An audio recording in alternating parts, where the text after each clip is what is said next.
All right, and since we're talking Heat, who better to have with us than Ira Winderman of the Sun Sentinel? And Ira, in all your years of covering the Heat, have you ever seen an offensive explosion like this one for a team that really has always prided itself on its defense? Yeah, I'd say especially when you look at a situation second half of the season. I've seen teams come into the season, you say they're going to score. But here you have 28th, 29th in the league in scoring at the All-Star break. Then you lose Chris Bosh.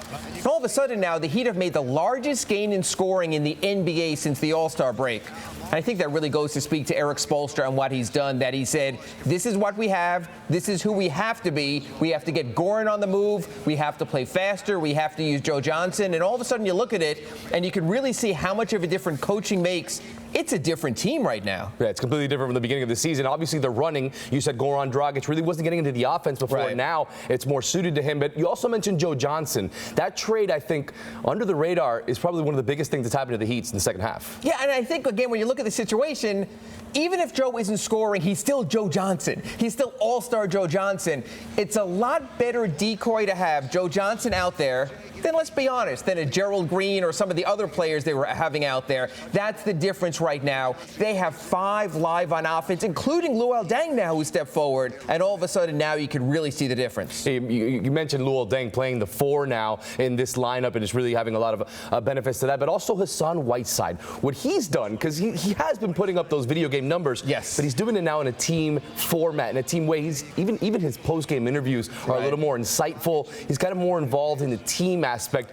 And he also spoke with Pat Riley a couple times. Did that have something to do with maybe this emergence? Oh, I think it has everything to do with this. Once Pat Riley, the Don, calls you into his office, it all of a sudden becomes for real. And let's face it, there have been too many times last season, the start of the season, where Hassan was meandering. His temperament, his comportment was an issue. This is why Hassan Whiteside as a Sacramento King never worked. Why it didn't work out with the Memphis Grizzlies. They didn't have Pat Riley. They didn't have the office off Biscayne Boulevard where you walk in there and he tells you, shows you the rings, tells you how it's done. You can see the respect, and every time you talk to Hassan, he will mention the Heat way, the Pat Riley way. He has the respect for knowing they resurrected his career, and he wants to make it something special for them as well. Yeah, the dollar signs at the end of the year also. And that doesn't hurt either. That doesn't hurt either. Either, right? Of course. So the playoffs, 10 games left in the regular season. The playoffs are around the corner.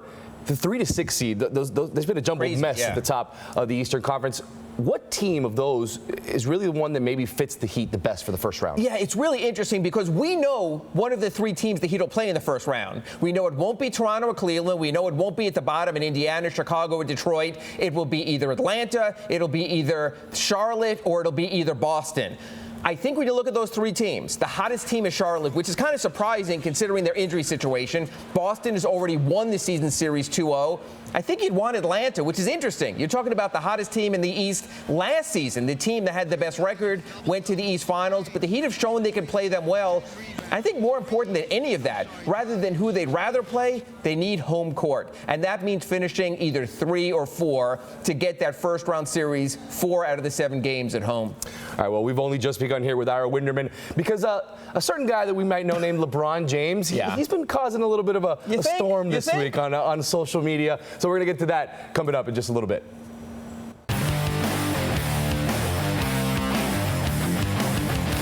Welcome back to Sports Final. We're back here with Ira Winderman of the Sun Sentinel talking Miami Heat and also NBA because LeBron James this week unfollowed the Cavs on Twitter. Sure. He mentioned in the media that he would love to play one day with Chris Paul and Carmelo and Dwayne Wade again. Sure. What do the Cavs make of this? I mean, him making all these statements, the teammates can't be happy.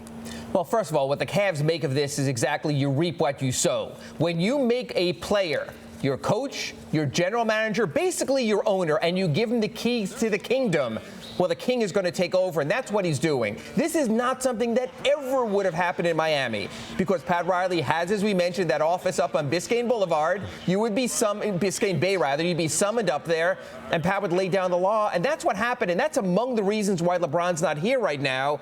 But this whole situation in Cleveland, the Heat would not let themselves get played like this, like the Cavaliers are getting played right now. The big talk is, whether it would be a PR disaster or not, would LeBron leave? And if he would leave, would Pat Riley take him back in Miami? I put it this way. No one is going to say no to LeBron James because let's face it. Look, there's Steph Curry, there's Kawhi Leonard, but the best player in the Eastern Conference right now is still same as it always was, LeBron James.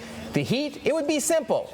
You can come back if you want, but just like last time, on our terms. This is all far-fetched. It's not going to happen. The Heat have moved on. They're a fun team now. They're enjoying each other. It would change the locker room dynamic. And they've also become a good young team with Justice Winslow and Josh Richardson and Hassan Whiteside if they keep him. And we're forgetting Tyler Johnson. They have pieces to move forward. So would they take LeBron James back? Well, sure they would. He's LeBron James. But it would have to be on their terms. Can they beat the Cavaliers in a 4-game series?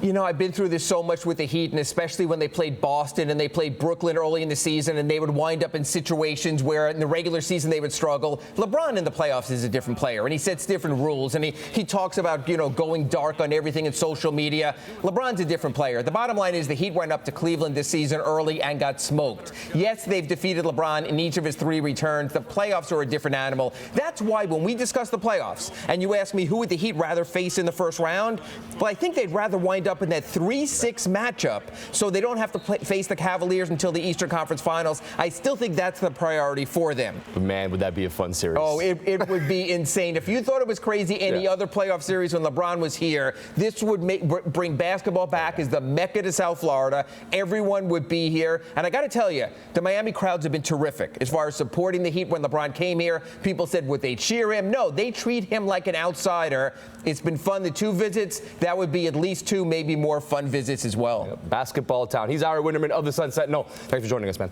My pleasure. Thank you.